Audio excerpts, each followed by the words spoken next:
আসসালামু আলাইকুম রহমতুল্লাহ। আজকে আমি আপনাদের সামনে উপস্থিত হইতেছি পবিত্র ঈদুল আজহা উপলক্ষে কিছু কথা বলার জন্য। অনেক মানুষ শহরে আছে, শহর থেকে গ্রামে যাইতেছে, অনেকভাবে যাইতে আছে। কেউ বাসে যাচ্ছে, কেউ ট্রাকে যাচ্ছে, কেউ প্রাইভেটে যাচ্ছে,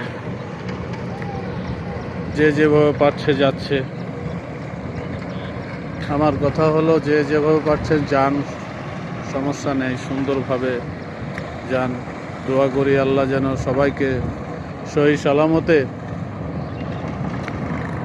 নিজের আত্মীয় স্বজনদের সাথে ঈদ করার তৌফিক দান করে।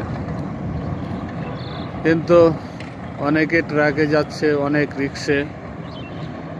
এইসব রিক্স যদি আপনারা কিছু মনে করেন যে এটা রিক্স হয়ে যাচ্ছে, তাহলে যায়েন না, অন্য গাড়িতে যান। এবারকার সড়ক দুর্ঘটনায় অনেক মানুষ নিহত হচ্ছে। আল্লাহর কাছে দোয়া করি আল্লাহ তাদেরকে জান্নাতবাসী করুক। আর সবাই পরিবারের সাথে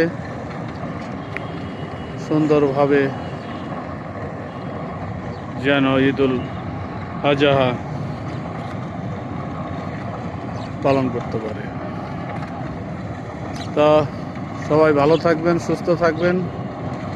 আগামীকাল পবিত্র ঈদুল আজহা আমাদের বাংলাদেশে অনুষ্ঠিত হবে। ইনশাল্লাহ সবাই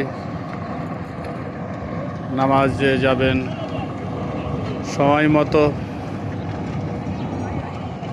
কুরবানি করবেন।